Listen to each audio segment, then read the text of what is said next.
शिक्षक नियुक्ति को लेकर परीक्षा होने वाली है, लेकिन उससे पहले सुप्रीम कोर्ट का एक बड़ा फैसला आ गया है शिक्षक नियुक्ति को लेकर के। हमारे साथ विधायक संदीप सौरभ हैं, उनसे जान लेते हैं। संदीप जी, इस फैसले की बहुत चर्चा हो रही है, आप लोग भी समीक्षा कर रहे हैं, क्या लगता है?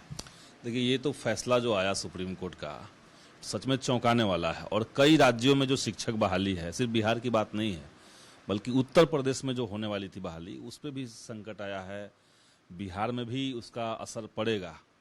और जो अभी बीपीएससी की परीक्षा होने वाली है, चूंकि उसमें तो टीईटी क्वालिफाई किए हुए हैं शिक्षक, लेकिन सबके पास बीएड की डिग्री है, तो बीएलएड और डीएलएड की डिग्री तो सबके पास है नहीं। तो उसके आधार पर, सुप्रीम कोर्ट के निर्णय के आधार पर सरकार को तो कुछ तो सोचना होगा। लेकिन हमें लगता है कि अभी तक सरकार ने कोई ठोस अपना कोई स्टेटमेंट जारी नहीं किया है, और जल्द ही इस पे स्टेटमेंट सरकार की तरफ से आएगा। विचार विमर्श चल रहा है, तो हम लोग तो यही उम्मीद करते हैं कि अभी जो बहाली 7वें चरण की होने वाली है बीपीएससी के माध्यम से, उस पर उसका असर न पड़े, क्योंकि पहले से ही बहुत विलम्ब हो चुका है। और इस निर्णय के बाद अगर और विलम्ब होता है तो छात्रों में काफ़ी निराशा, अभ्यर्थियों में निराशा आएगी। इसलिए सरकार को कोई एक रास्ता निकालना होगा, ये हम चाहते हैं।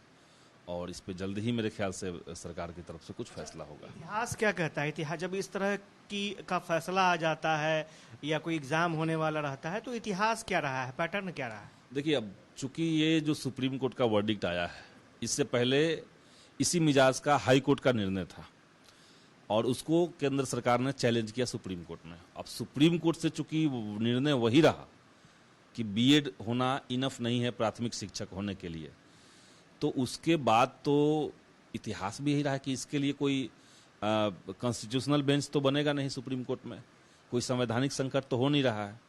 तो इतिहास में तो ऐसे जब भी निर्णय आए हैं, तो राज्यों के जो पहले से जो प्लानिंग है उसमें बदलाव हुए। अब बिहार के अंदर उसको कैसे होना है, क्या होना है, उसका डिटेल थोड़ा हम लोग देखेंगे और विभाग से भी बात करेंगे क्या इसमें हो सकता है। लेकिन कोशिश हमारा यही होगा कि ये जो बहाली है ये किसी तरीके से पूरा हो। इस शिक्षा विभाग में एक और चीज़ देखा जा रहा है, लगातार प्रयोग हो रहे हैं और बहुत सारे बदलाव भी हो रहे हैं।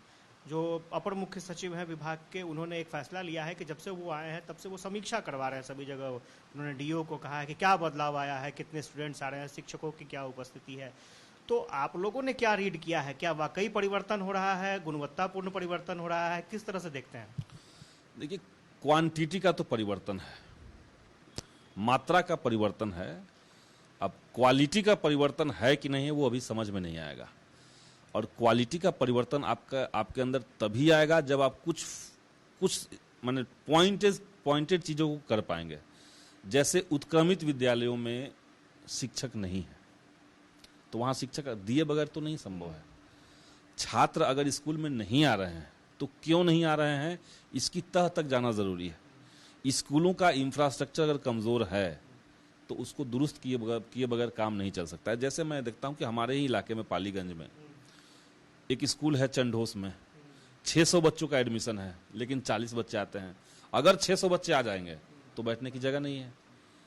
तो इस तरह से अगर स्थिति बनी हुई है तो सरकार को एक मुश्त प्रयास करना पड़ेगा कि सारे स्कूलों का जो इंफ्रास्ट्रक्चर पेंडिंग है उसको तत्काल दुरुस्त किया जाए। वो दुरुस्त अगर होता है और टीचर की सप्लाई अगर आप ठीक तरीके से कर देते हैं, तब स्कूलों में क्वालिटी एजुकेशन इंश्योर होगा। लेकिन अभी जो हो रहा है उसमें कुछ जो अनडेमोक्रेटिक डिसीजंस हैं उसको तो हम सही नहीं मानते हैं। लेकिन ये जो स्कूलों के ऊपर सख्ती हुई है, मेरे ख्याल से वो ठीक है।